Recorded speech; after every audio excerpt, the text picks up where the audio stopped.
sudah saya jelaskan bahwa hidup selalu berakhir dengan kematian.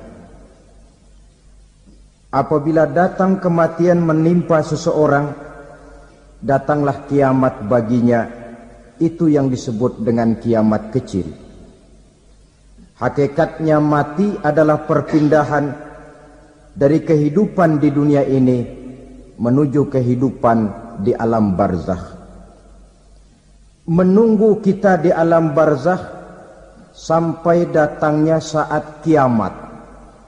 Entah 10 tahun, entah 100 tahun, entah 1000 tahun, hanya Allah saja yang maha tahu.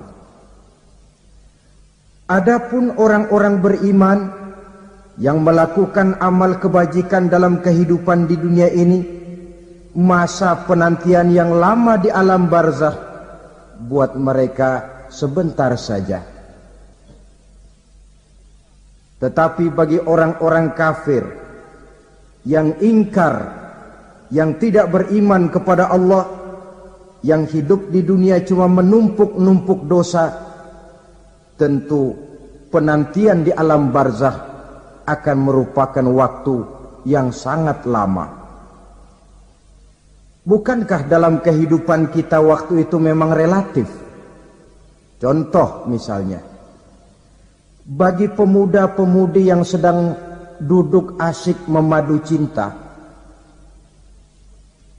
waktu 4-5 jam saja rasanya cuma 4-5 menit. Tenggelam oleh keasikan. Tapi buat orang yang berbaring di rumah sakit, meratap di balik-balik apa itu tembok derita kata lagu, di balik dinding-dinding penjara, sehari bagai seminggu, seminggu rasa sebulan, sebulan boleh jadi rasa setahun. Penantian yang sangat lama. Kapan kiamat itu akan datang? Ini rahasia Allah. Jangankan kita yang orang awam, baginda Nabi sendiri tidak diberitahu oleh Allah kapan kiamat itu akan terjadi. Tetapi sungguh pun demikian, banyak hadis-hadis yang menjelaskan ciri atau tanda-tanda datangnya kiamat. Nah, kalau sudah bicara soal tanda kiamat itu ada 2. Pertama yang disebut alamatus sughra, tanda-tanda kecil. Ini waktunya masih ada tenggang. Ada yang dinamakan alamatul kubra, tanda-tanda besar. Artinya kiamat sudah diambang pintu. Apa tanda-tanda kecil dari datangnya hari kiamat itu? Misalnya kata Nabi, apabila ilmu sudah diangkat oleh Allah. Artinya apabila ulama sudah banyak wafat, minat orang belajar agama berkurang, lalu kebodohan nampak merajalela di mana-mana, zina dikerjakan secara terbuka, minuman-minuman keras jadi kebanggaan. Itu termasuk di antara tanda-tanda kecil terjadinya hari kiamat.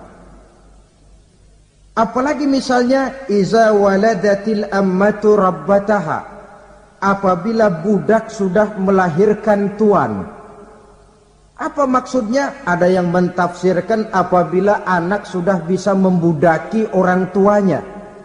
Orang tua yang melahirkan dia, yang membesarkan dia, demi setelah si anak besar jadi orang berpangkat, bertitel, berharta, berkedudukan, jadilah orang tua itu budaknya. Sehingga sering dibilang kalau orang tua kaya, anak jadi raja. Tapi kalau anak yang kaya, orang tua sering jadi budak. Apalagi munculnya fitnah yang bergelombang, timbul perang antara dua bangsa yang besar, waktu berjalan terasa sangat pendek sekali. Itu merupakan tanda di antara tanda-tanda kiamat.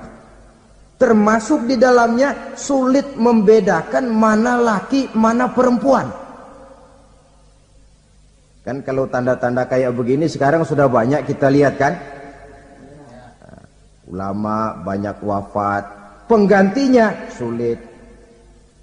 Zina dikerjakan berterang-terangan, minuman keras jadi kebanggaan,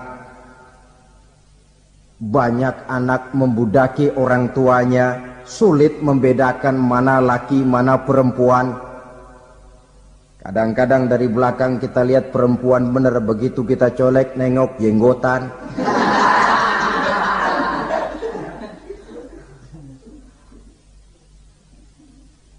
Ini termasuk tanda-tanda kecil, masih ada tenggang sampai akan terjadinya kiamat itu. Nah, yang dimaksud dengan tanda-tanda besar, ini tanda besar artinya kiamat sudah di ambang pintu. Pertama, matahari terbit dari sebelah barat. Apabila matahari sudah terbit dari arah sebelah barat, tertutuplah sudah pintu taubat. Bersabda Nabi kita, la taqumus sa'atu hatta tatlu'a syamsu min maghribiha. Tidak akan datang hari kiamat sampai matahari terbit dari arah sebelah barat. Fa iza tala'at, manakala matahari telah terbit dari arah sebelah barat, wara'ahan nasu, manusia banyak menyaksikan itu, amanu ajma'un, mereka pun lalu beriman. Yang tadinya kafir, yang tadinya ingkar, yang tadinya membangkang, setelah melihat matahari terbit dari sebelah barat, buru-buru beriman, berlomba-lomba mengucap 2 kalimat syahadat. Tapi apa yang terjadi? Kata Nabi, wadzalika hina la yanfa'u nafsan imanuha lam takun amanat min qabl. Hari itu adalah hari yang iman sudah tidak berguna lagi bagi seseorang apabila sebelumnya memang dia tidak pernah beriman. Au kasabat fi imaniha khaira, atau beriman tetapi tidak pernah melakukan kebajikan di dalam keimanannya itu. Hari yang sudah kasib, hari yang sudah terlambat, beriman tidak akan ada gunanya lagi. Ini pelajaran buat kita. Sebelum sang surya terbit dari sebelah barat, sebelum nafas sampai di tenggorokan, artinya pintu taubat masih terbuka. Kalau 2 hal itu sudah terwujud, nafas sudah sampai di kerongkongan atau matahari sudah terbit dari arah sebelah barat, tertutuplah sudah pintu taubat. Tak ada lagi gunanya pangkat, jabatan, harta, bahkan beriman pun dalam suasana macam itu. Too late, kata orang Kulon. Sudah terlambat. Matahari terbit dari arah sebelah barat. Itu tanda besar, artinya kiamat sudah di ambang pintu. Lalu apalagi tanda besar? Munculnya Dajjal. Dajjal artinya pendusta-pendusta yang menyesatkan manusia. Ada 2 macam Dajjal, saudara. Ada Dajjal kecil. Ini Dajjal kelas teri. Kalau ini sejak zaman Rasulullah sudah ada itu. Tiap zaman ada. Di zaman Rasulullah misalnya ada yang bernama Aswad al-Unsi dari Yaman. Ada yang namanya Musailamah al-Kazzab dari Yamamah. Ada yang namanya Ibnu Sayyad dari Madinah. Ini Dajjal-Dajjal di zaman Rasul. Musailamatul Kazzab memproklamirkan diri jadi nabi dia. Di zaman Rasul masih hidup. Ini Dajjal zaman Nabi. Di zaman sahabat muncul Dajjal-Dajjal. Di zaman kita sekarang ini Dajjal-Dajjal pun gentayangan. Dajjal-Dajjal kelas teri.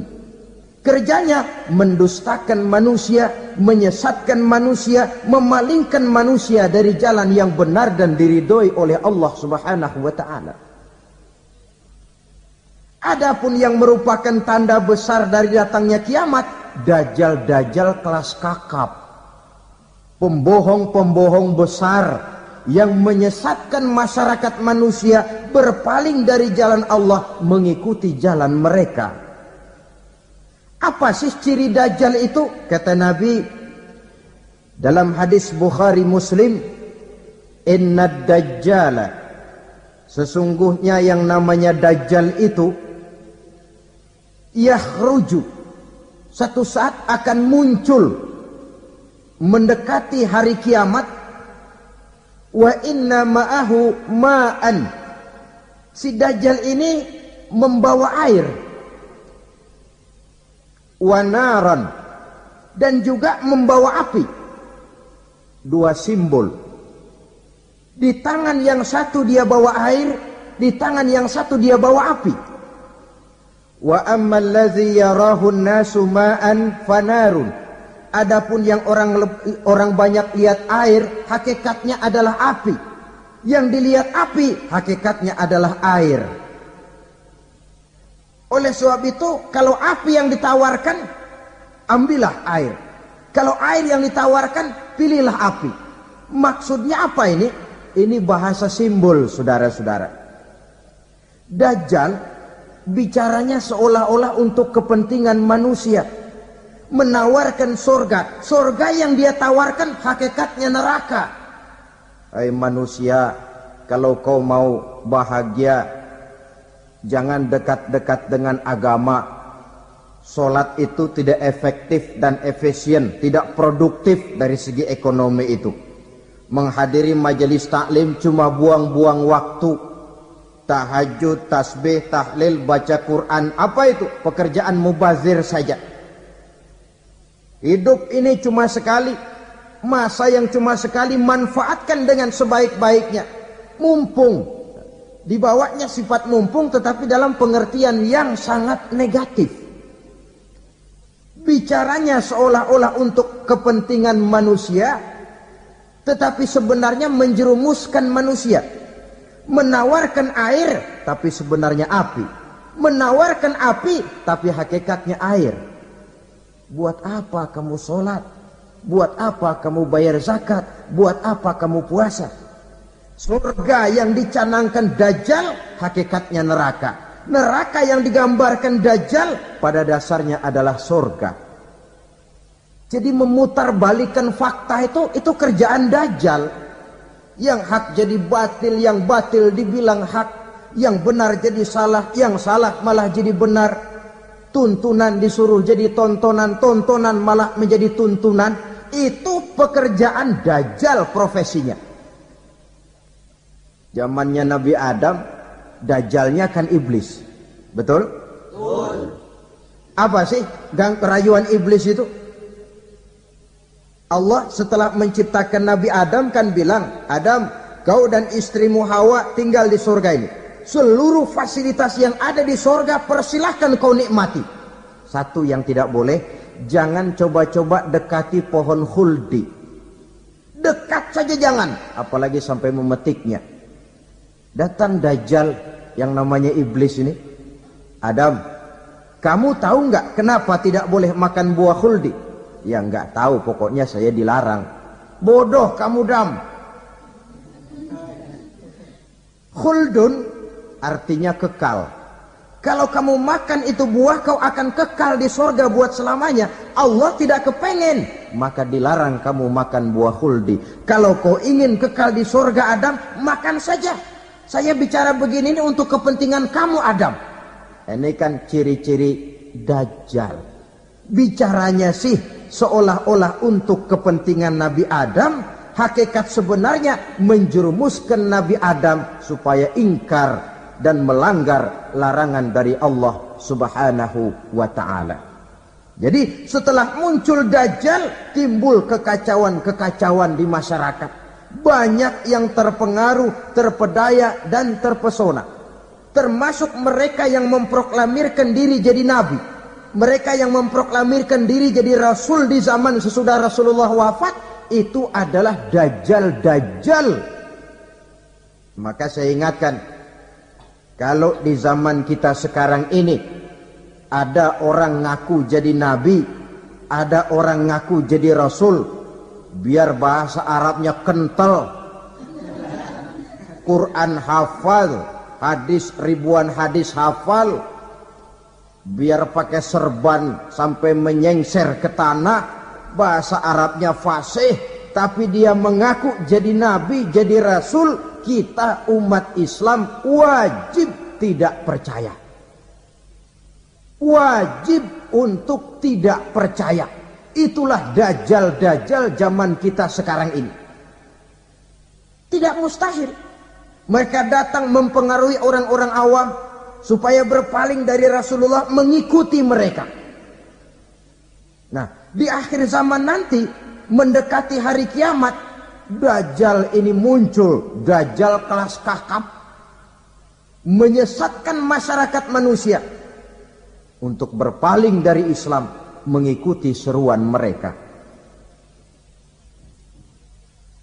Apalagi di antara datangnya kiamat itu, tanda yang besar itu, turunnya Nabiullah Isa Al-Masih, putra Maryam. Menurut berbagai hadis yang sahih, Nabi Isa Al-Masih nanti akan turun lagi. Tidak membawa risalah yang baru, tapi meluruskan risalah Islam ini yang telah banyak ditinggalkan oleh masyarakat. Bahkan ada hadis menjelaskan beliau akan membunuh Nabi, mematahkan kayu-kayu salib, lalu melaksanakan haji dan umrah mengikuti syariat Nabi Muhammad, bukan membawa agama baru. Menjadi semacam mujaddid, reformer, menyelamatkan manusia dari bisikan dajjal. Bahkan ada riwayat yang menjelaskan bahwa Nabi Isa berhasil mengalahkan dajjal, mengembalikan masyarakat manusia kembali kepada ajaran Islam yang datang dari Allah, dibawa oleh Rasulullah sallallahu alaihi wasallam. Dengan kata lain, turunnya Nabi Isa bukan sebagai nabi dan rasul baru, tetapi mengikuti syariat Nabi kita Muhammad sallallahu alaihi wasallam.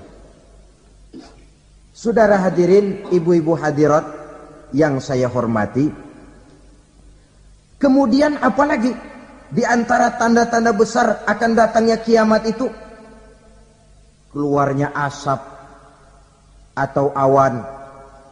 Kata Nabi, inna min asrati sa'ah dukhanan yamla'u ma bainal masyriqi wal maghrib.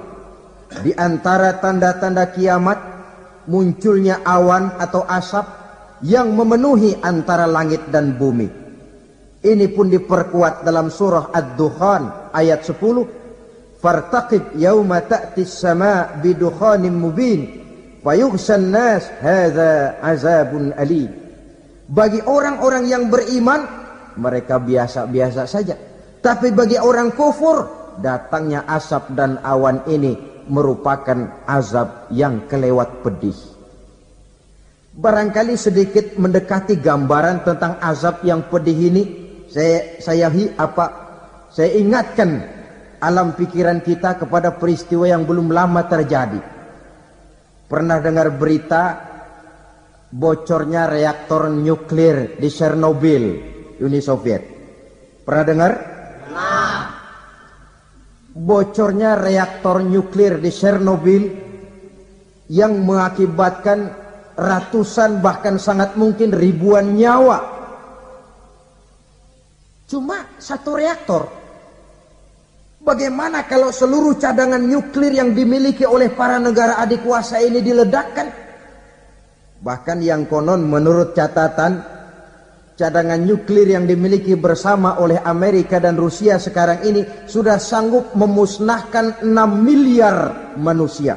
1,5 kali lebih banyak dari jumlah manusia yang nongkrong di permukaan bumi ini. Saudara-saudara hadirin yang saya hormati, lalu saat mendekati hari kiamat, apalagi tandanya? Setelah Nabi Isa wafat, pada saat turunnya yang kedua kali, Lalu Allah meniupkan angin sejuk. Semua orang-orang beriman, orang-orang baik wafat. Sehingga penghuni bumi ini cuma tinggal lagi terdiri dari orang-orang kafir. Tidak ada lagi di bumi ini yang bisa mengucapkan Allah. Sehingga dalam hadis qudsi itu ada keterangan, Innallaha azza wa jalla yaqulu li Israfil. Allah pernah pesan kepada malaikat Israfil.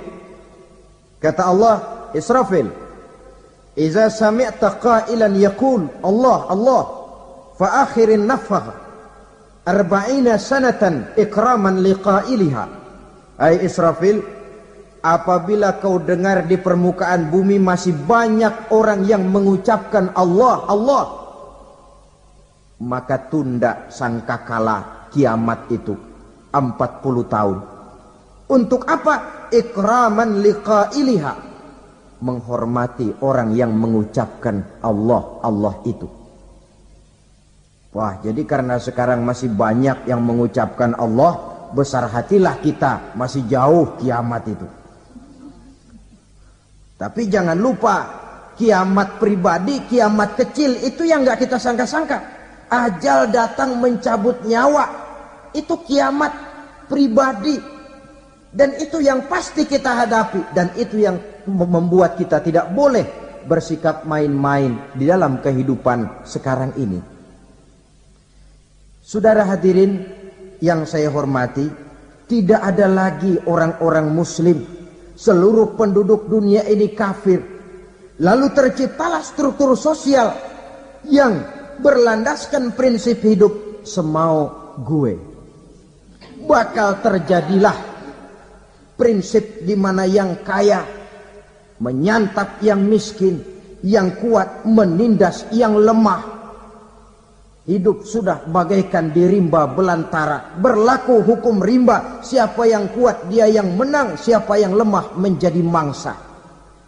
Timbul kekacauan, maksiat merajalela, munkarat menjadi-jadi. Sehingga isi bumi ini penuh dengan segala macam perbuatan dosa.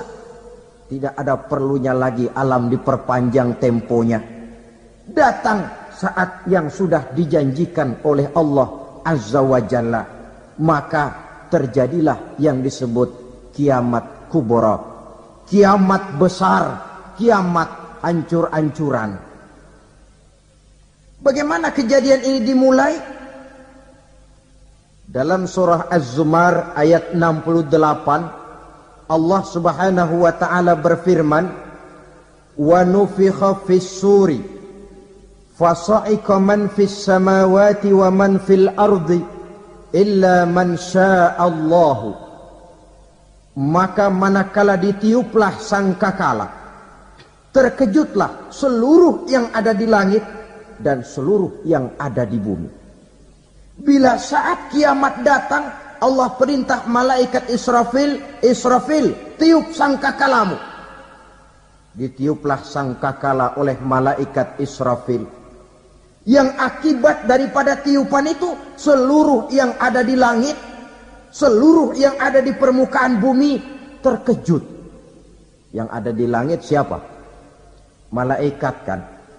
Bayangin aja kalau malaikat kaget, apalagi kita. Terkejut seluruh makhluk yang ada di bumi, yang ada di langit mendengar suara sangkakala itu. Bunyinya tidak sanggup kita bayangkan dahsyatnya. Ledakan nuklir, ledakan neutron, belum apa-apa ketimbang bunyi sangkakala malaikat Israfil ini.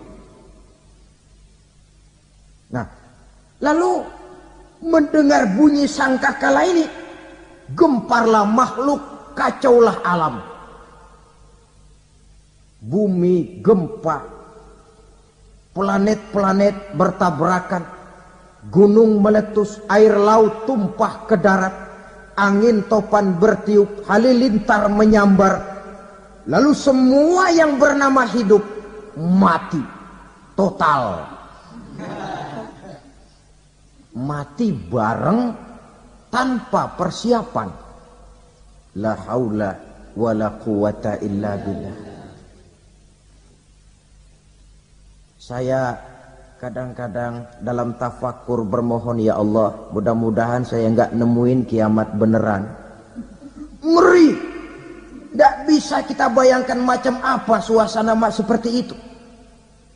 Allah saja banyak memberikan gambaran, misalnya Al-Qari'ah, wa mal qari'ah, wa ma adraka mal qari'ah. Kejadian yang menggemparkan. Tahukah kamu apa kejadian yang menggemparkan itu? Yauma yakunun nasu kal farasil mabsus wa takunul jibalu kal ihnil manfus. Pada saat itu manusia berterbangan bagai kupu-kupu. Gunung berterbangan seperti kapas ditiup angin. Gunung saja macam kapas, konon lagi manusia. Kematian total, mulai semut sampai gajah mati, jin mati, iblis mati, malaikat mati. Malaikat saja mati. Saudara hadirin yang saya hormati, kematian total yang tanpa persiapan. Orang bilang, Pak, kalau mati bareng begitu yang repot malaikat maut dong ya. Cabut sana, cabut sini. Itu kalau menurut logika kita. Mestinya begitu menurut logika. Tapi logika juga yang bilang nggak perlu serepot itu. Sebab untuk mematikan listrik di wilayah DKI, di wilayah Jakarta, nggak perlu tiap rumah didatengin matiin, ya lama. Cukup dari kantor pusatnya saja PLN tekan satu tombol, gelaplah seluruh Jakarta. Saudara hadirin yang saya hormati, kematian total. Lalu setelah kematian total, planet-planet juga mati, dalam arti tidak bergerak dan beredar. Angin mati, dalam arti tidak bertiup. Air mati, dalam arti tidak ada riak gelombang. Pokoknya semua mati. Kullu nafsin za'iqatul maut. Semua yang bernafas mati. Dalam ayat lain, kullu man 'alaiha fan. Semua yang ada di permukaan bumi fana. Yang kekal cuma Allah subhanahu wa ta'ala. Yang paling belakang mati, malaikat maut dan malaikat Israfil. Tapi mati juga sesuai dengan janji Allah. Menurut hadis Bukhari Muslim dari Abi Hurairah, masa tenggang waktu antara kematian total pada tiupan sangkakala pertama dengan proses kebangkitan pada tiupan sangkakala kedua 40 lamanya. Tidak dijelaskan oleh Abi Hurairah 40 jam, apa 40 hari, apa 40 tahun. Hadis-hadis cuma menyebutkan 40 saja. Sunyi alam yang tinggal cuma Allah saja lagi. Ketika itu Allah berseru-seru, katanya, limanil mulkul yauma. Siapa para penguasa hari ini? Mana itu raja-raja dan penguasa yang dulu mengaku jadi Tuhan? Fir'aun. Mana Fir'aun sekarang? Yang dulu jadi raja, merasa berhasil, sombong, lalu tidak mau turun-turun dari kekuasaannya, sampai kepada puncak kekurang ajarannya mengangkat diri jadi Tuhan. Mana itu Fir'aun? Namrus. Mana sekarang Namrus? La ilaha illa ana. Ternyata tidak ada Tuhan lain selain daripada aku, kata Allah. Proses kemudian, saudara-saudara, turunlah hujan dari langit. 40 lamanya hujan itu. Tidak jelas juga 40 jam apa 40 hari. Setelah air turun membasahi, datanglah tiupan sangkakala yang kedua. Semua yang bernama mati bangkit dari kuburnya masing-masing. Ini yang disebut yaumul ba'tsi, hari kebangkitan. Allahu Akbar. Pada saat kita bangkit dari kubur kita masing-masing, kumpul di padang mahsyar namanya. Bayangin aja, saya sendiri nggak sanggup bayangin. Manusia sejak zaman Adam sampai zaman kiamat kumpul bareng di tempat sama. Berapa banyaknya itu?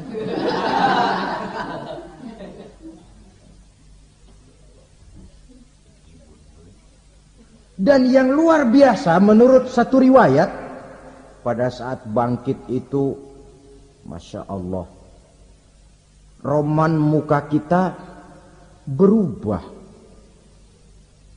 Disesuaikan dengan amalan kita waktu di dunia ini. Barang siapa yang waktu di dunia amalannya itu amalan tikus, di akhirat nanti dia bangkit dari kubur, mukanya seperti muka tikus. Gagah betul badannya, tapi mukanya seperti tikus. Kenapa? Amalannya waktu di dunia seperti amalan tikus. Apa amalan tikus itu? Suka ngegeragoti barang yang sudah disimpan rapi-rapi.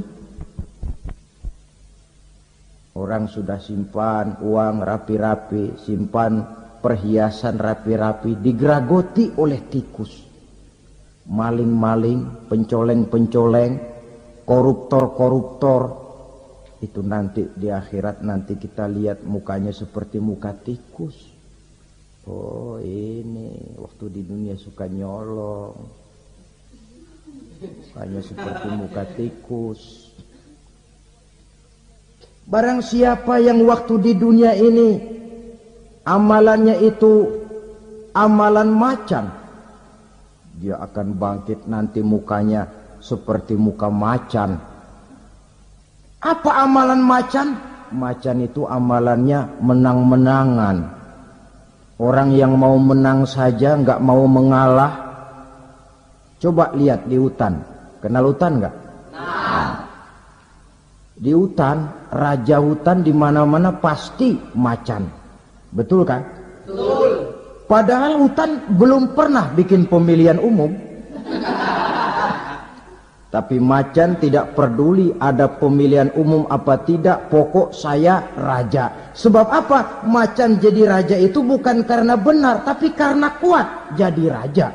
Setelah dia jadi raja, rakyat hutan yang mesti dilindungi malah dimakan oleh raja macan. Kambing rakyat hutan dimakan oleh macan. Ayam rakyat hutan dimakan oleh macan. Itu nanti kita lihat di akhirat itu mukanya seperti muka macan, gagah betul. Lalu barang siapa yang di dunia ini amalannya itu seperti amalan anjing, nanti dia punya muka seperti muka anjing. Apa amalan anjing? Pertama, anjing itu kalau disuruh jaga rumah, dia tidak bisa membedakan mana maling, mana tamu. Biar yang datang maling kalau bawa tulang, anjing kalem. Yang kedua, anjing itu akan setia kepada siapa saja yang memberinya roti. Siapa yang memberinya roti, itulah majikannya. Apa kata majikannya, pasti dia laksanakan. Soal benar atau salah, dia tidak peduli. Setelah anjing dapat roti, dia tidak punya pilihan lain kecuali bilang, abdi mah kumaha juragan wae ayeuna mah.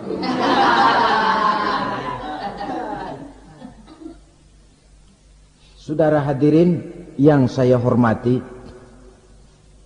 berkumpul di padang mahsyar, tiap orang sibuk dengan persoalannya masing-masing.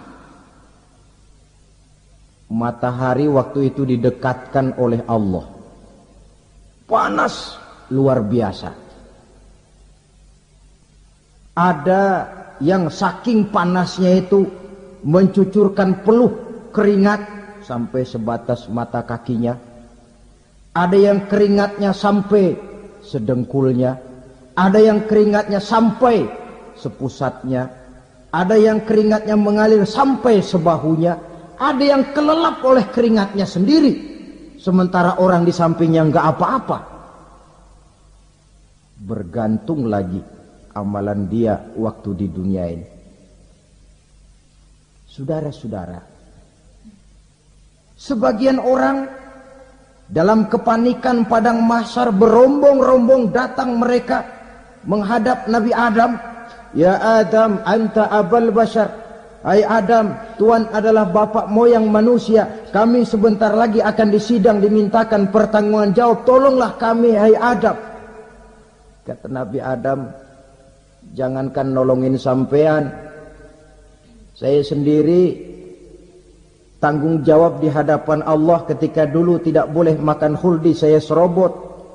Sudahlah, urus diri masing-masing saja, nafsi. Begitu kata Nabi Nuh, begitu kata Nabi Ibrahim. Tiap orang bertanggung jawab sendiri-sendiri.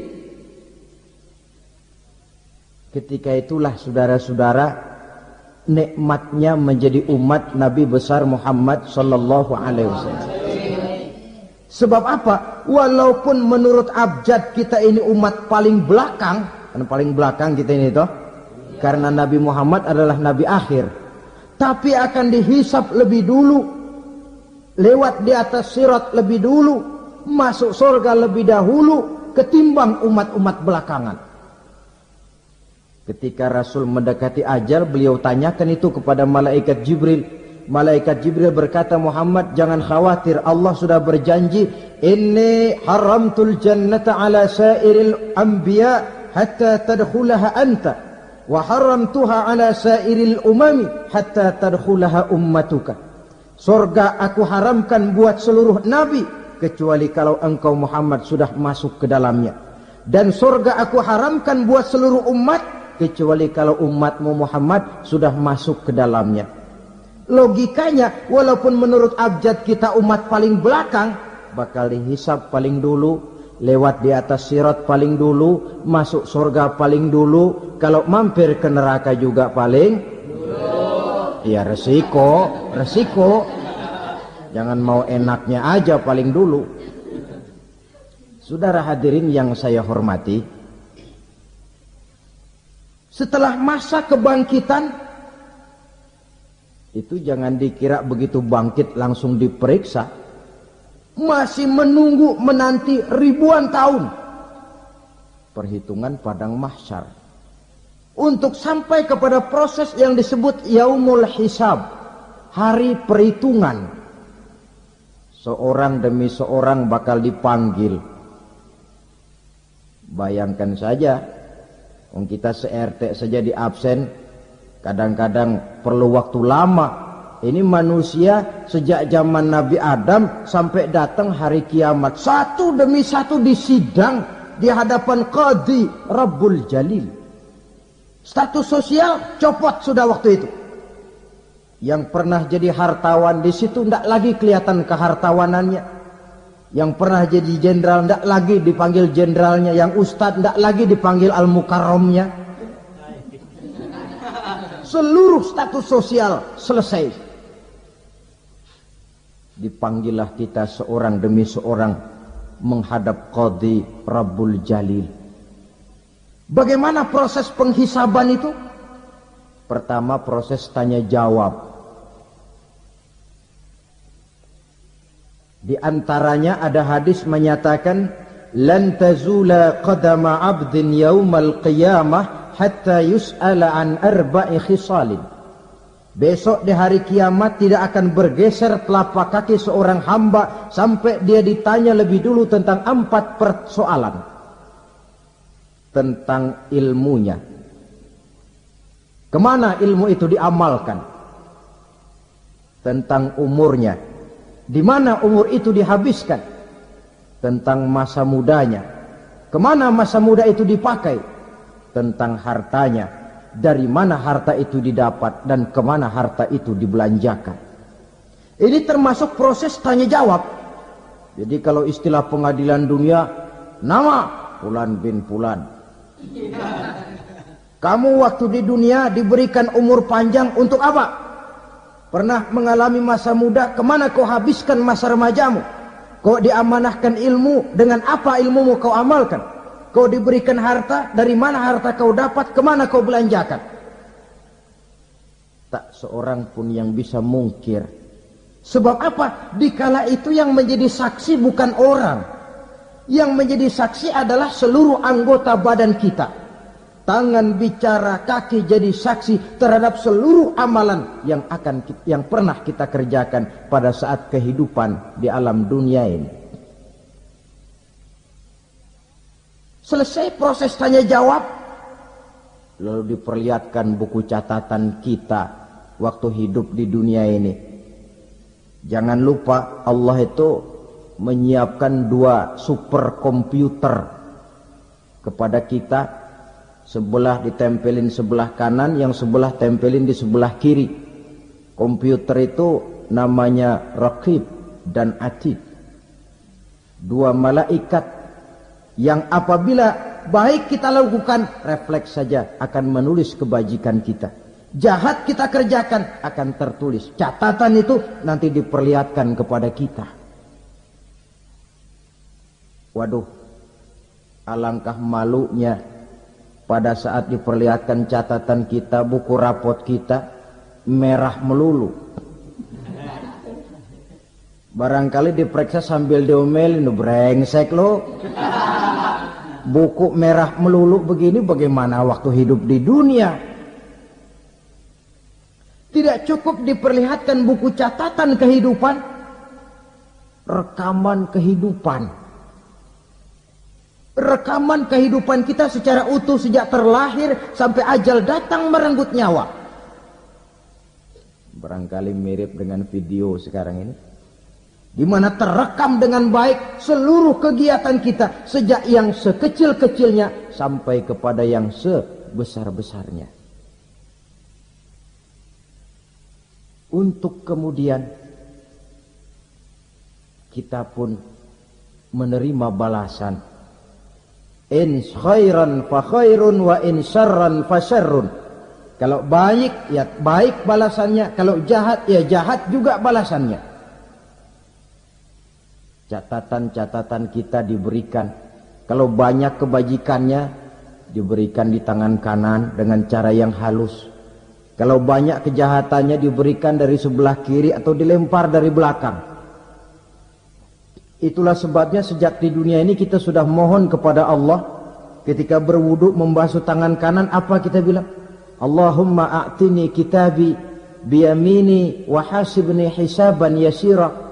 Ya Allah, berikan saya kitab di tangan kanan, dan kalau saya memang perlu dihisap, hisaplah saya yang seringan-ringannya. Tangan kiri berlindung kita kepada Allah. Jangan sampai diberikan kitab di tangan kiri atau dari arah sebelah belakang. Wa a'udzubika an tu'tiya kitabi bishimali aw min wara'i zuhri, dari arah sebelah belakang. Na'udzubillah min dzalik. Setelah selesai lewat proses penghisaban, lewat mizan, timbangan, maka yang sudah selesai dihisab itu bergeraklah menuju sirat, jembatan yang terbentang menuju surga melalui neraka.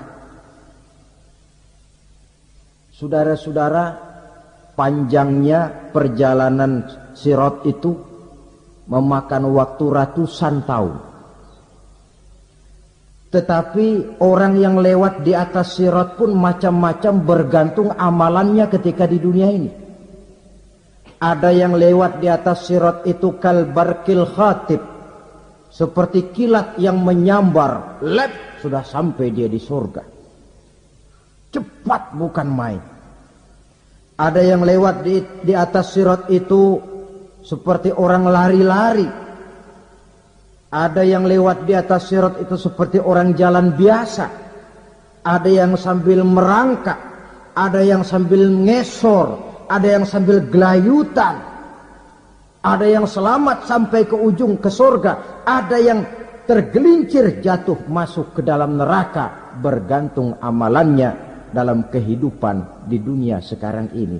Tiap kita akan melewati yang namanya sirat ini.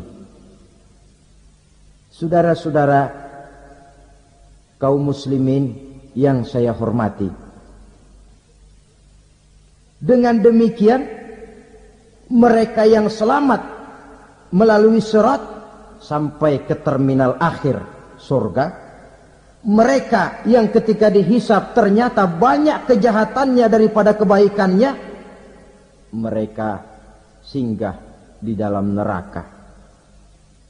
Nah, adapun orang-orang yang beriman menurut ayat Quran dan hadis Nabi itu nanti ada bermacam-macam. Ada orang beriman itu yang dimasukkan surga. Ada orang beriman itu yang dimasukkan ke dalam surga. Ada orang beriman itu yang disebut penduduk surga. Kenapa lain-lain, Pak? Karena waktu di dunia amalannya juga lain-lain. Ada orang beriman yang masuk surga. Ini paling murah tiketnya. Mau masuk surga? Kata Nabi begini, ma min abdin qala la ilaha illallah thumma mata ala dhalik illa dakhala al-jannah. Kalau seorang hamba sudah mengucap dua kalimat syahadat, dia yakin dengan kebenaran kalimat itu sampai matinya, orang itu akan masuk surga. Abi Dzar yang waktu itu diajak bicara heran, ya Rasul kok gampang betul? Iya. Walaupun orang itu mencuri, iya. Walaupun orang itu berzina, iya. Biar dia mencuri, biar dia berzina, kalau dia sudah mengucap dua kalimat syahadat, dia yakin dengan kebenaran kalimat itu sampai matinya, itu orang akan masuk surga. Jadi masuk surga cukup dua kalimat syahadat, yakin sampai mati, masuk surga. Itu perkara masuk. Tapi kalau pertanyaannya diterusin, masuknya kapan, Pak? Nah, ini lain lagi urusannya. Sebab ada yang masuknya itu langsung, ada yang mampir dulu. Di sana tempat cuma dua, kalau tidak surga, neraka. Mau ke surga tapi mampir dulu, yang mampirnya jelas di neraka.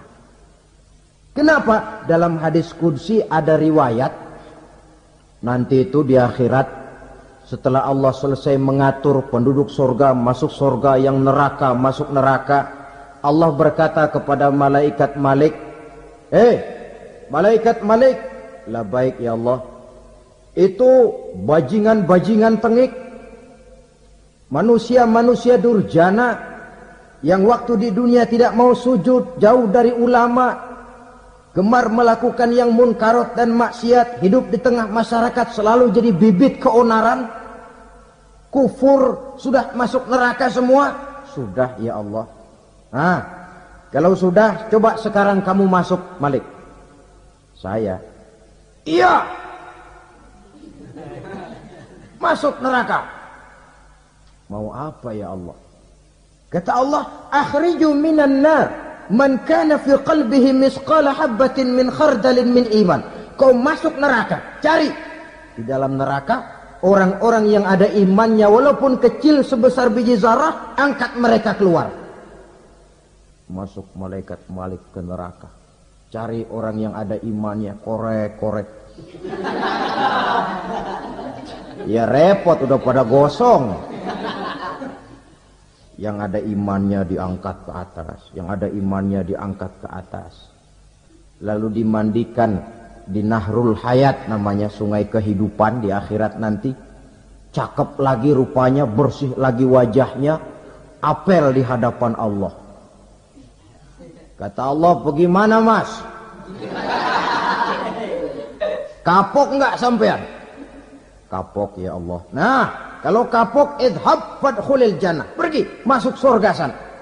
Berangkat mereka ke surga, ketemu sama teman-temannya yang udah sampai lebih dulu, yang nggak pakai mampir lagi. Terjadi dialog, Kata teman-temannya yang udah pada nyampe duluan, Mas, iya, emang baru sampai? Saya baru sampai. Memang mampir di mana dulu, Mas? Kita sudah lama sampai di surga. Saudara buka surah Al-Muddatsir ayat 34-35. Ma salakakum fis saqar? Kenapa kamu mampir di neraka Saqar? Qalu lam nakum minal musallin. Mereka menjawab, kami mampir di neraka Saqar, Mas, gara-gara dulunya kami waktu di dunia ndak pernah sholat. Ndak pernah sholat? Ndak pernah. Karena rumahnya dekat masjid. Cuma dekat doang, Mas. Sholat mah enggak saya. Enggak pernah ngasih makan fakir miskin. Enggak pernah hadir di majelis taklim. Pendeknya enggak pernah melakukan kebajikan. Maka saya pun mampir di neraka Saqar. Untung betul saya punya iman, Mas, sedikit. Waktu hidup di dunia dulu saya pernah mengucap 2 kalimat syahadat. Sekali-kalinya waktu mau kawin. Masya Allah. Untung saja kawin. Kalau nggak kawin polos.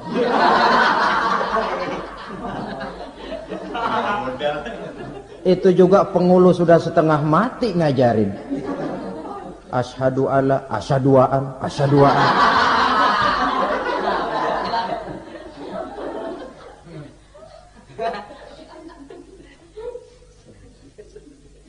Ini namanya masuk surga, ada mampir dulu. Ada pula orang mukmin itu yang dimasukkan surga. Namanya dimasukkan kan terima beres. Saya masuk ke rumah, jalan sendiri, cari tempat sendiri. Saya dimasukkan ke dalam rumah, terima beres, pokok ada di dalam, itu dimasukkan namanya. Nggak pakai mampir. Tapi tentu tiketnya lebih mahal ketimbang yang pertama tadi. Apa kata Allah?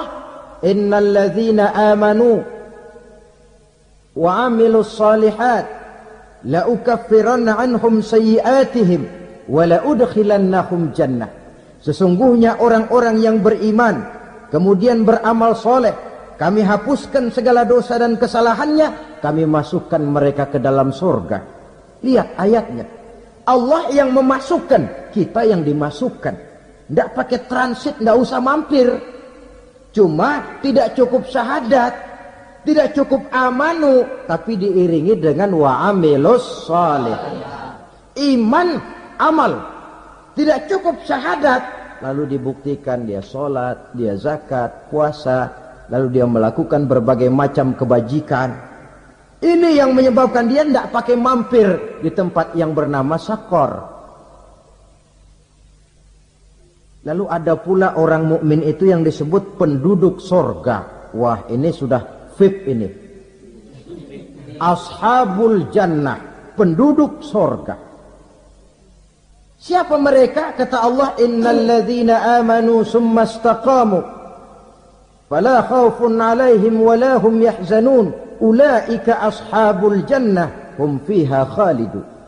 Sesungguhnya orang-orang yang beriman lalu istiqamah, tetap dalam melaksanakan perintah Allah, tidak goyah, tidak labil tapi stabil, istiqamah, mereka tidak takut dan tidak bersedih hati. Merekalah penduduk surga. Iman, istiqamah. Tidak punya duit, sembahyang. Banyak duit, sembahyang. Miskin, sembahyang. Kaya, tetap sembahyang. Istiqomah. Kadang orang kalau susah rajin ke masjid, banyak duitnya ngelihat masjid melengos. Itu yang dibilang waktu miskin hamba Allah, setelah kaya jadi hamba harta. Bergeser, tidak ada nilai istiqomahnya. Saudara-saudara, dengan begitu penduduk neraka itu dua. Ada penduduk permanen, ada penduduk yang semi permanen. Yang semi permanen orang-orang beriman yang mempunyai dosa besar. Mereka masuk ke neraka untuk menerima azab sesuai dengan dosanya. Bila selesai masa azab itu, mereka akan diangkat untuk ditempatkan kembali ke dalam surganya Allah Subhanahu wa ta'ala. Nah, dikala itulah saudara-saudara ada yang disebut syafaat dari Rasulullah Sallallahu Alaihi Wasallam. Tapi tentu jangan lupa syafaat ini ibarat kain menambal dia.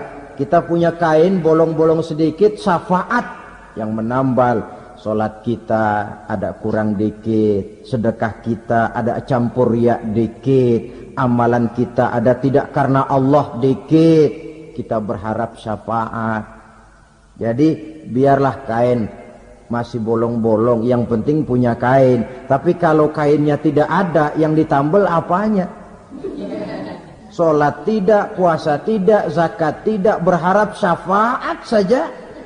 Ya, terlalu berlebihan itu. Saudara hadirin yang saya hormati, apabila selesai proses penghisaban, proses penghitungan, maka dikala itulah manusia terbagi dalam dua kelompok besar. Fariqun fil jannah wa fariqun fis sa'ir. Sekelompok orang-orang beruntung yang masuk ke dalam surga, dan sekelompok lagi masuk ke dalam neraka. Sudah saya jelaskan bahwa hidup selalu berakhir dengan kematian. Apabila datang kematian menimpa seseorang, datanglah kiamat baginya. Itu yang disebut dengan kiamat kecil. Hakikatnya mati adalah perpindahan dari kehidupan di dunia ini menuju kehidupan di alam barzakh. Menunggu kita di alam barzakh sampai datangnya saat kiamat. Entah 10 tahun, entah 100 tahun, entah 1000 tahun, hanya Allah saja yang maha tahu. Adapun orang-orang beriman yang melakukan amal kebajikan dalam kehidupan di dunia ini, masa penantian yang lama di alam barzakh buat mereka sebentar saja. Tetapi bagi orang-orang kafir yang ingkar, yang tidak beriman kepada Allah, yang hidup di dunia cuma menumpuk-numpuk dosa, tentu penantian di alam barzakh akan merupakan waktu yang sangat lama. Bukankah dalam kehidupan kita waktu itu memang relatif? Contoh misalnya, bagi pemuda-pemudi yang sedang duduk asyik memadu cinta, waktu 4-5 jam saja rasanya cuma 4-5 menit. Tenggelam oleh keasikan. Tapi buat orang yang berbaring di rumah sakit, meratap di balik-balik apa itu tembok derita kata lagu, di balik dinding-dinding penjara, sehari bagai seminggu, seminggu rasa sebulan, sebulan boleh jadi rasa setahun. Penantian yang sangat lama. Kapan kiamat itu akan datang? Ini rahasia Allah. Jangankan kita yang orang awam, baginda Nabi sendiri tidak diberitahu oleh Allah kapan kiamat itu akan terjadi. Tetapi sungguh pun demikian, banyak hadis-hadis yang menjelaskan ciri atau tanda-tanda datangnya kiamat. Nah, kalau sudah bicara soal tanda kiamat itu ada dua. Pertama yang disebut alamatus sughra, tanda-tanda kecil. Ini waktunya masih ada tenggang. Ada yang dinamakan alamatul kubra, tanda-tanda besar. Artinya kiamat sudah diambang pintu. Apa tanda-tanda kecil dari datangnya hari kiamat itu? Misalnya kata Nabi, apabila ilmu sudah diangkat oleh Allah. Artinya apabila ulama sudah banyak wafat, minat orang belajar agama berkurang, lalu kebodohan nampak merajalela di mana-mana, zina dikerjakan secara terbuka, minuman-minuman keras jadi kebanggaan, itu termasuk di antara tanda-tanda kecil terjadinya hari kiamat. Apalagi misalnya iza waladatil ammatu rabbataha, apabila budak sudah melahirkan tuan. Apa maksudnya? Ada yang mentafsirkan apabila anak sudah bisa membudaki orang tuanya. Orang tua yang melahirkan dia, yang membesarkan dia, demi setelah si anak besar jadi orang berpangkat, bertitel, berharta, berkedudukan, jadilah orang tua itu budaknya. Sehingga sering dibilang kalau orang tua kaya, anak jadi raja. Tapi kalau anak yang kaya, orang tua sering jadi budak. Apalagi munculnya fitnah yang bergelombang, timbul perang antara dua bangsa yang besar, waktu berjalan terasa sangat pendek sekali. Itu merupakan tanda di antara tanda-tanda kiamat. Termasuk di dalamnya sulit membedakan mana laki, mana perempuan. Kan kalau tanda-tanda kayak begini sekarang sudah banyak kita lihat kan. Ulama banyak wafat, penggantinya sulit.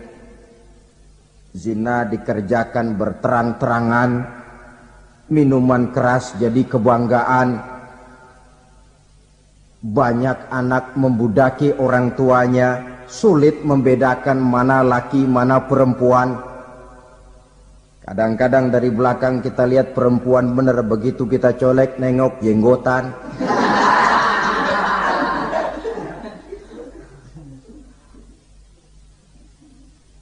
Ini termasuk tanda-tanda kecil, masih ada tenggang sampai akan terjadinya kiamat itu.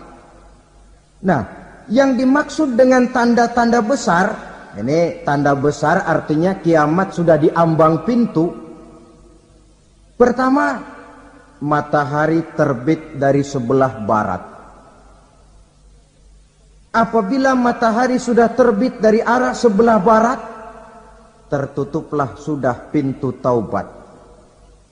Bersabda Nabi kita, la taqumus sa'atu hatta tatlu'a syamsu min maghribiha. Tidak akan datang hari kiamat sampai matahari terbit dari arah sebelah barat.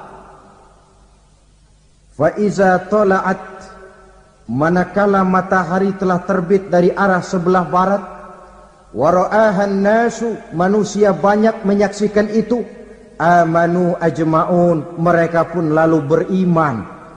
Yang tadinya kafir, yang tadinya ingkar, yang tadinya membangkang, setelah melihat matahari terbit dari sebelah barat, buru-buru beriman, berlomba-lomba mengucap dua kalimat syahadat.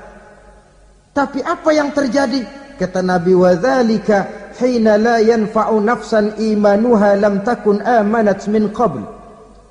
Hari itu adalah hari yang iman sudah tidak berguna lagi bagi seseorang apabila sebelumnya memang dia tidak pernah beriman. Au kasabat fi imaniha khaira, atau beriman tetapi tidak pernah melakukan kebajikan di dalam keimanannya itu. Hari yang sudah kasib, hari yang sudah terlambat, beriman tidak akan ada gunanya lagi. Ini pelajaran buat kita. Sebelum sang surya terbit dari sebelah barat, sebelum nafas sampai di tenggorokan, artinya pintu taubat masih terbuka.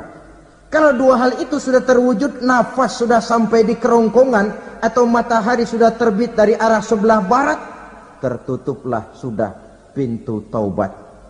Tak ada lagi gunanya pangkat, jabatan, harta, bahkan beriman pun dalam suasana macam itu. Too late, kata orang Kulon. Sudah terlambat.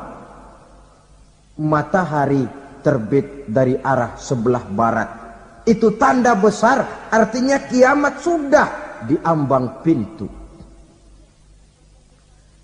Lalu apalagi tanda besar? Munculnya Dajjal. Dajjal artinya pendusta-pendusta yang menyesatkan manusia.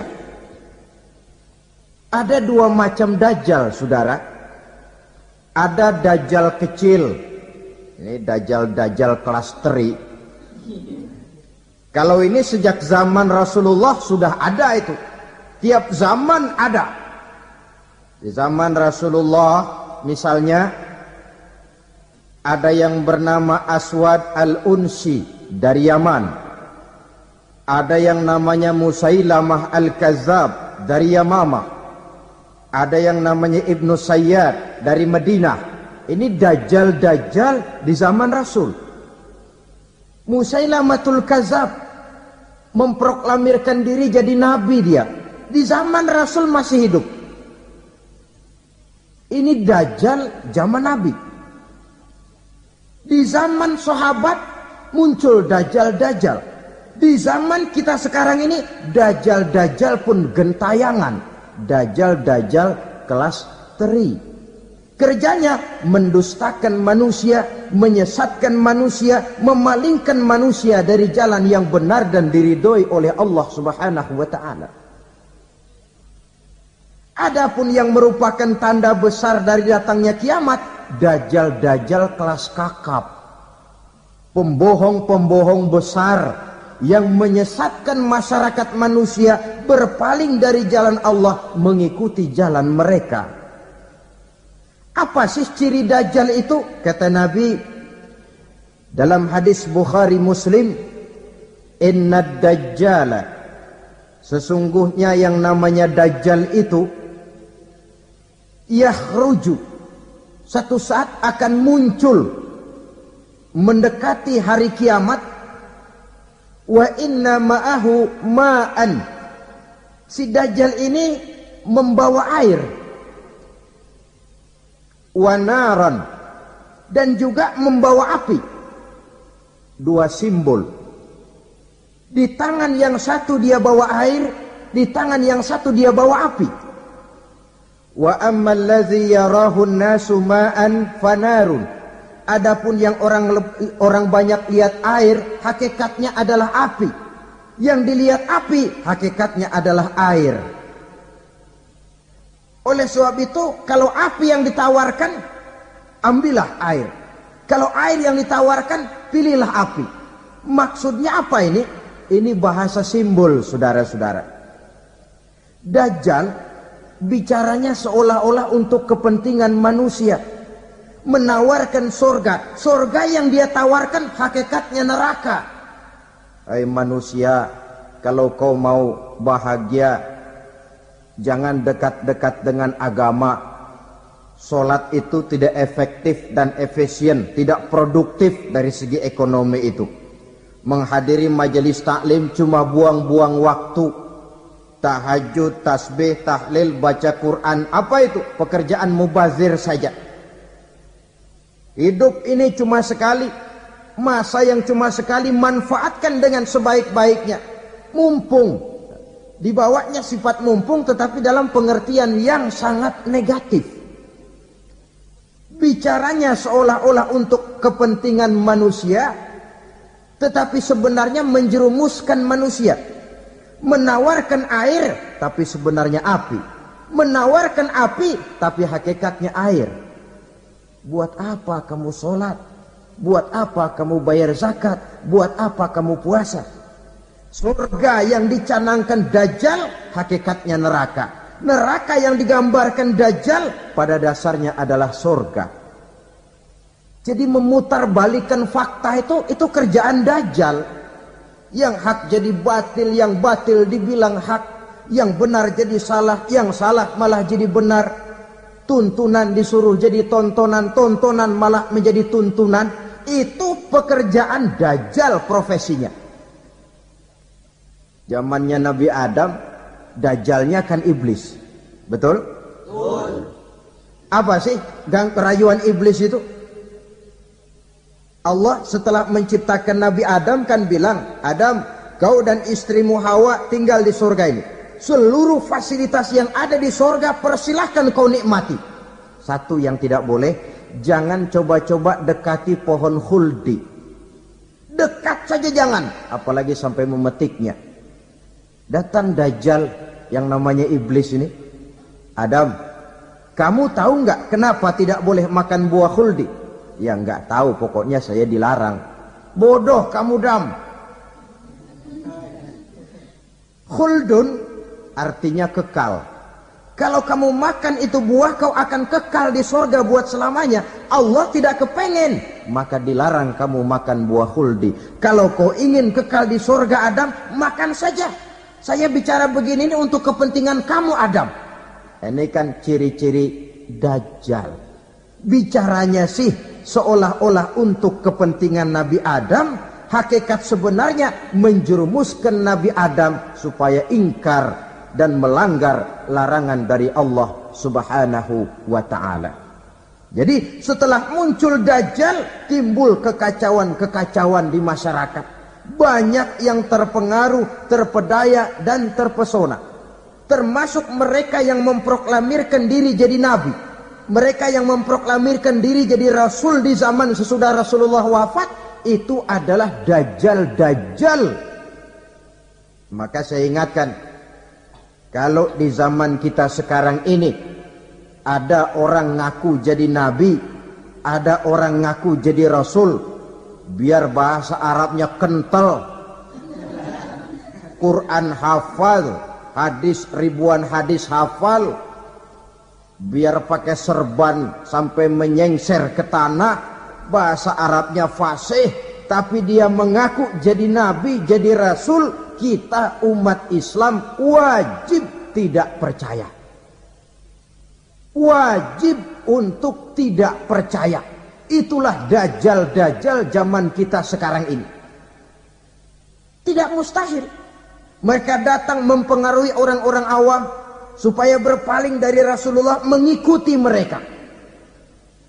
Nah, di akhir zaman nanti, mendekati hari kiamat, Dajjal ini muncul. Dajjal kelas kakap, menyesatkan masyarakat manusia untuk berpaling dari Islam, mengikuti seruan mereka.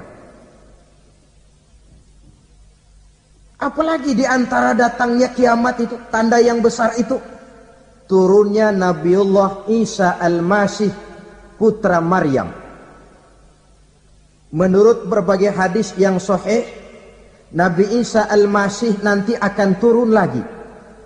Tidak membawa risalah yang baru, tapi meluruskan risalah Islam ini yang telah banyak ditinggalkan oleh masyarakat. Bahkan ada hadis menjelaskan beliau akan membunuh Nabi, mematahkan kayu-kayu salib, lalu melaksanakan haji dan umrah mengikuti syariat Nabi Muhammad, bukan membawa agama baru. Menjadi semacam mujaddid, reformer, menyelamatkan manusia dari bisikan Dajjal. Bahkan ada riwayat yang menjelaskan bahwa Nabi Isa berhasil mengalahkan Dajjal, mengembalikan masyarakat manusia kembali kepada ajaran Islam yang datang dari Allah, dibawa oleh Rasulullah Sallallahu Alaihi Wasallam. Dengan kata lain, turunnya Nabi Isa bukan sebagai Nabi dan Rasul baru, tetapi mengikuti syariat Nabi kita Muhammad Sallallahu Alaihi Wasallam. Saudara hadirin, ibu-ibu hadirat yang saya hormati, kemudian apalagi di antara tanda-tanda besar akan datangnya kiamat itu? Keluarnya asap atau awan. Kata Nabi, inna min asrati sa'ah dukhanan yamla'u ma bainal masyriqi wal maghrib. Di antara tanda-tanda kiamat, munculnya awan atau asap yang memenuhi antara langit dan bumi. Ini pun diperkuat dalam surah Ad-Dukhan ayat 10. Fartaqib yauma ta'ti as-sama' bidukhanin mubin fayughshan nas hadza azabun alim. Bagi orang-orang yang beriman, mereka biasa-biasa saja. Tapi bagi orang kufur, datangnya asap dan awan ini merupakan azab yang kelewat pedih. Barangkali sedikit mendekati gambaran tentang azab yang pedih ini, saya ingatkan alam pikiran kita kepada peristiwa yang belum lama terjadi. Pernah dengar berita bocornya reaktor nuklir di Chernobyl, Uni Soviet? Pernah dengar? Nah. Bocornya reaktor nuklir di Chernobyl yang mengakibatkan ratusan bahkan sangat mungkin ribuan nyawa. Cuma satu reaktor. Bagaimana kalau seluruh cadangan nuklir yang dimiliki oleh para negara adik kuasa ini diledakkan? Bahkan yang konon menurut catatan, cadangan nuklir yang dimiliki bersama oleh Amerika dan Rusia sekarang ini sudah sanggup memusnahkan 6 miliar manusia. 1,5 kali lebih banyak dari jumlah manusia yang nongkrong di permukaan bumi ini. Saudara-saudara hadirin yang saya hormati, lalu saat mendekati hari kiamat, apalagi tandanya? Setelah Nabi Isa wafat, pada saat turunnya yang kedua kali, lalu Allah meniupkan angin sejuk. Semua orang-orang beriman, orang-orang baik wafat, sehingga penghuni bumi ini cuma tinggal lagi terdiri dari orang-orang kafir. Tidak ada lagi di bumi ini yang bisa mengucapkan Allah. Sehingga dalam hadis qudsi itu ada keterangan, Innallaha azza wa jalla yaqulu li Israfil. Allah pernah pesan kepada malaikat Israfil. Kata Allah, Israfil, Iza sami'ta qailan yaqul Allah Allah fa akhirin nafakh 40 sanatan ikraman liqailiha. Hai Israfil, apabila kau dengar di permukaan bumi masih banyak orang yang mengucapkan Allah Allah, maka tunda sangkakala kiamat itu 40 tahun. Untuk apa? Ikraman liqailiha, menghormati orang yang mengucapkan Allah Allah itu. Wah, jadi karena sekarang masih banyak yang mengucapkan Allah, besar hatilah kita, masih jauh kiamat itu. Tapi jangan lupa, kiamat pribadi, kiamat kecil itu yang gak kita sangka-sangka. Ajal datang mencabut nyawa, itu kiamat pribadi. Dan itu yang pasti kita hadapi. Dan itu yang membuat kita tidak boleh bersikap main-main di dalam kehidupan sekarang ini. Saudara hadirin yang saya hormati, tidak ada lagi orang-orang muslim. Seluruh penduduk dunia ini kafir. Lalu terciptalah struktur sosial yang berlandaskan prinsip hidup semau gue. Bakal terjadilah prinsip di mana yang kaya menyantap yang miskin, yang kuat menindas yang lemah. Hidup sudah bagaikan di rimba belantara. Berlaku hukum rimba, siapa yang kuat dia yang menang, siapa yang lemah menjadi mangsa. Timbul kekacauan, maksiat merajalela, munkarat menjadi-jadi. Sehingga isi bumi ini penuh dengan segala macam perbuatan dosa. Tidak ada perlunya lagi alam diperpanjang temponya. Datang saat yang sudah dijanjikan oleh Allah Azza wa Jalla, maka terjadilah yang disebut kiamat kubra, kiamat besar, kiamat hancur-hancuran. Bagaimana kejadian ini dimulai? Dalam surah Az-Zumar ayat 68, Allah subhanahu wa ta'ala berfirman, wa nufikha fis suri fasa'iqa man fis samawati wa man fil ardi illa man sya'allahu. Maka manakala ditiuplah sangkakala, terkejutlah seluruh yang ada di langit dan seluruh yang ada di bumi. Bila saat kiamat datang, Allah perintah malaikat Israfil, Israfil, tiup sangkakalamu. Ditiuplah sangkakala oleh malaikat Israfil. Yang akibat daripada tiupan itu, seluruh yang ada di langit, seluruh yang ada di permukaan bumi terkejut. Yang ada di langit siapa? Malaikat kan. Bayangin aja kalau malaikat kaget, apalagi kita. Terkejut seluruh makhluk yang ada di bumi, yang ada di langit mendengar suara sangkakala itu. Bunyinya tidak sanggup kita bayangkan dahsyatnya. Ledakan nuklir, ledakan neutron, belum apa-apa ketimbang bunyi sangkakala malaikat Israfil ini. Nah, lalu mendengar bunyi sangkakala ini, gemparlah makhluk, kacaulah alam. Bumi gempa, planet-planet bertabrakan, gunung meletus, air laut tumpah ke darat, angin topan bertiup, halilintar menyambar. Lalu semua yang bernama hidup mati total. Mati bareng tanpa persiapan. La haula wa la quwata illa billah. Saya kadang-kadang dalam tafakur bermohon, ya Allah, mudah-mudahan saya enggak nemuin kiamat beneran. Ngeri. Tidak bisa kita bayangkan macam apa suasana seperti itu. Allah saja banyak memberikan gambaran, misalnya Al-Qari'ah, wa mal qari'ah, wa ma adraka mal qari'ah.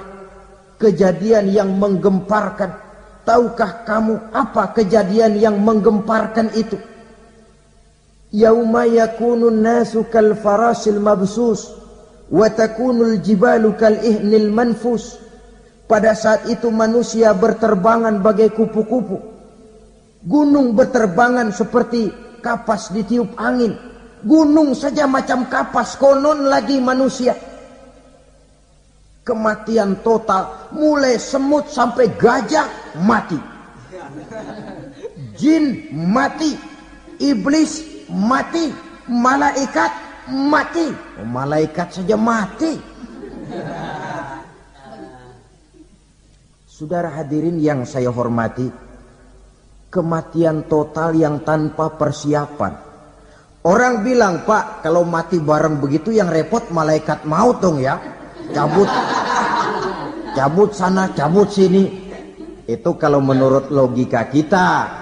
Mestinya begitu menurut logika. Tapi logika juga yang bilang, enggak perlu serepot itu. Sebab untuk mematikan listrik di wilayah DKI, di wilayah Jakarta, enggak perlu tiap rumah didatengin, matiin, ya lama.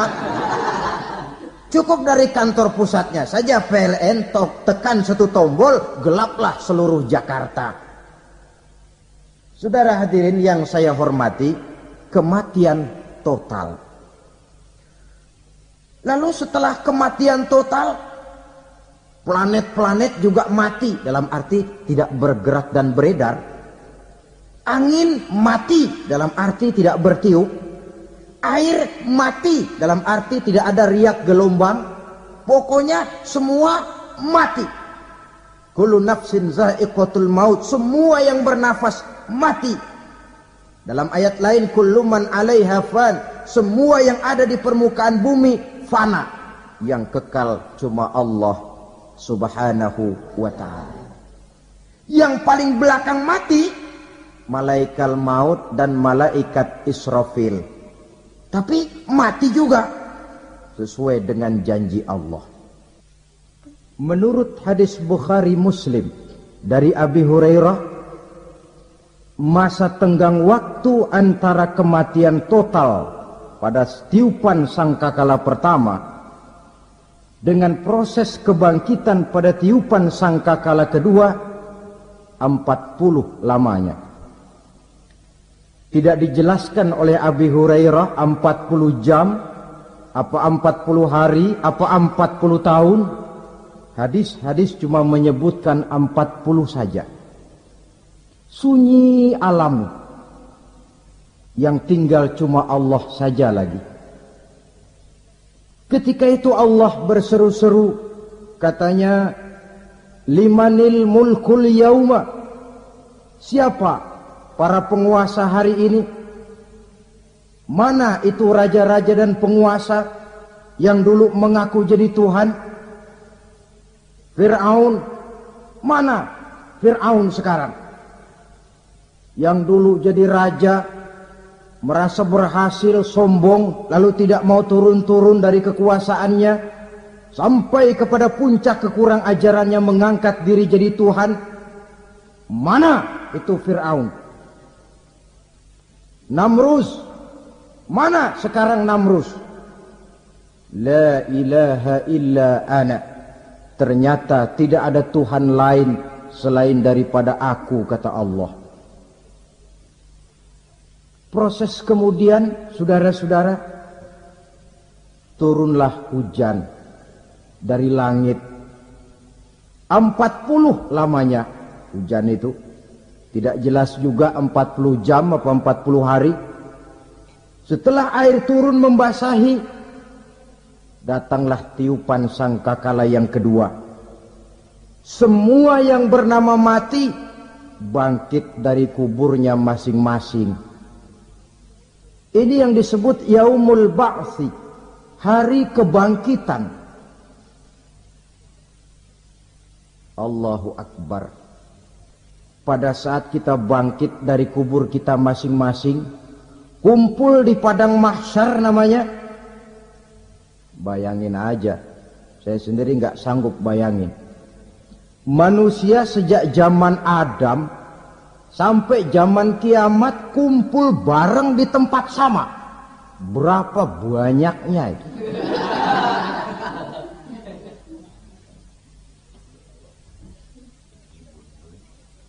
Dan yang luar biasa menurut satu riwayat, pada saat bangkit itu, Masya Allah, roman muka kita berubah,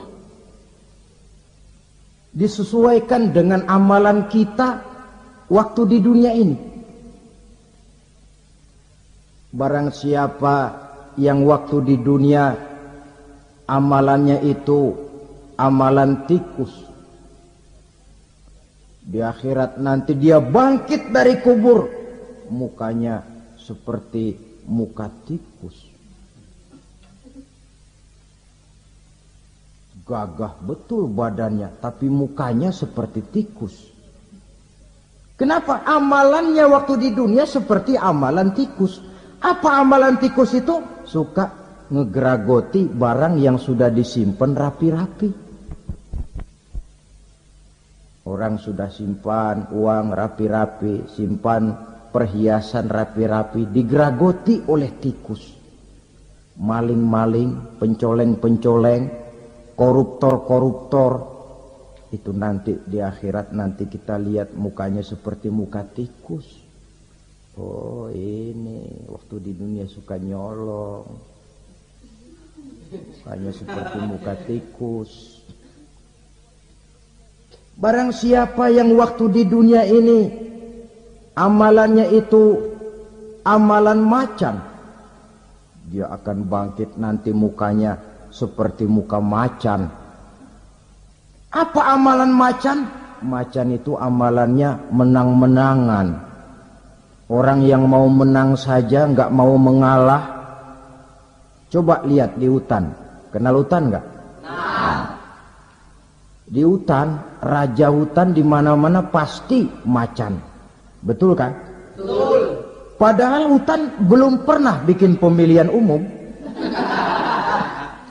Tapi macan tidak peduli ada pemilihan umum apa tidak, pokok saya raja. Sebab apa? Macan jadi raja itu bukan karena benar, tapi karena kuat jadi raja. Setelah dia jadi raja, rakyat hutan yang mesti dilindungi malah dimakan oleh raja macan. Kambing rakyat hutan dimakan oleh macan. Ayam rakyat hutan dimakan oleh macan. Itu nanti kita lihat di akhirat itu mukanya seperti muka macan, gagah betul. Lalu barang siapa yang di dunia ini amalannya itu seperti amalan anjing, nanti dia punya muka seperti muka anjing. Apa amalan anjing?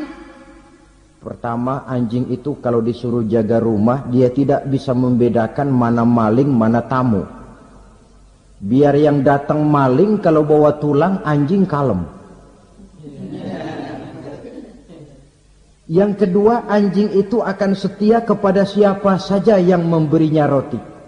Siapa yang memberinya roti, itulah majikannya. Apa kata majikannya, pasti dia laksanakan. Soal benar atau salah, dia tidak peduli. Setelah anjing dapat roti, dia tidak punya pilihan lain kecuali bilang, abdi mah kumaha juragan wae ayeuna mah.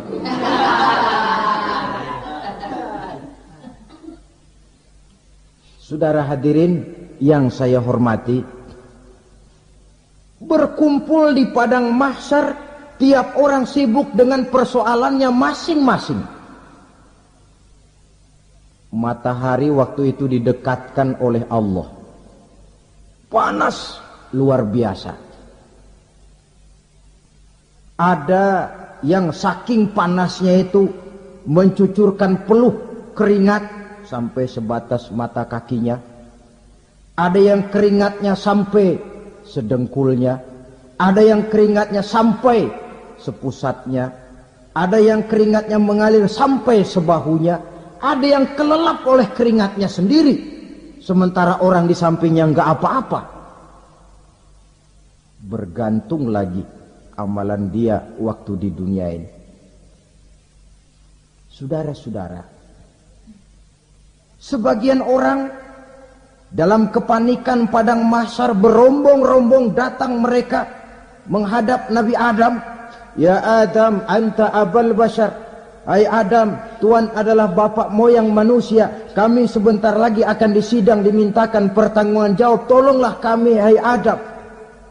Kata Nabi Adam, jangankan nolongin sampean, saya sendiri tanggung jawab di hadapan Allah ketika dulu tidak boleh makan khuldi, saya serobot. Sudahlah, urus diri masing-masing saja, nafsi, nafsi. Begitu kata Nabi Nuh, begitu kata Nabi Ibrahim. Tiap orang bertanggung jawab sendiri-sendiri. Ketika itulah saudara-saudara, nikmatnya menjadi umat Nabi besar Muhammad sallallahu alaihi wasallam. Sebab apa? Walaupun menurut abjad kita ini umat paling belakang, kan paling belakang kita ini toh, karena Nabi Muhammad adalah Nabi akhir. Tapi akan dihisap lebih dulu, lewat di atas sirat lebih dulu, masuk surga lebih dahulu ketimbang umat-umat belakangan. Ketika Rasul mendekati ajal, beliau tanyakan itu kepada malaikat Jibril. Malaikat Jibril berkata, Muhammad jangan khawatir, Allah sudah berjanji, inni haramtul jannata ala sairil anbiya hatta tadkhulaha anta. Wa haramtuha ala sairil umami hatta tadkhulaha ummatuka. Surga aku haramkan buat seluruh nabi kecuali kalau engkau Muhammad sudah masuk ke dalamnya. Dan surga aku haramkan buat seluruh umat kecuali kalau umatmu Muhammad sudah masuk ke dalamnya. Logikanya, walaupun menurut abjad kita umat paling belakang, bakal dihisab paling dulu, lewat di atas sirat paling dulu, masuk surga paling dulu, kalau mampir ke neraka juga paling dulu. Ya resiko. Jangan mau enaknya aja paling dulu. Saudara hadirin yang saya hormati, setelah masa kebangkitan, itu jangan dikira begitu bangkit langsung diperiksa. Masih menunggu menanti ribuan tahun perhitungan padang mahsyar untuk sampai kepada proses yang disebut yaumul hisab, hari perhitungan. Seorang demi seorang bakal dipanggil. Bayangkan saja, kita se-RT saja di absen, kadang-kadang perlu waktu lama. Ini manusia sejak zaman Nabi Adam sampai datang hari kiamat, satu demi satu disidang di hadapan Qadhi Rabbul Jalil. Status sosial copot sudah waktu itu. Yang pernah jadi hartawan di situ tidak lagi kelihatan kehartawanannya. Yang pernah jadi jenderal tidak lagi dipanggil jenderalnya. Yang ustadz tidak lagi dipanggil al-mukarramnya. seluruh status sosial selesai. Dipanggillah kita seorang demi seorang menghadap Qadhi Rabbul Jalil. Bagaimana proses penghisaban itu? Pertama proses tanya jawab.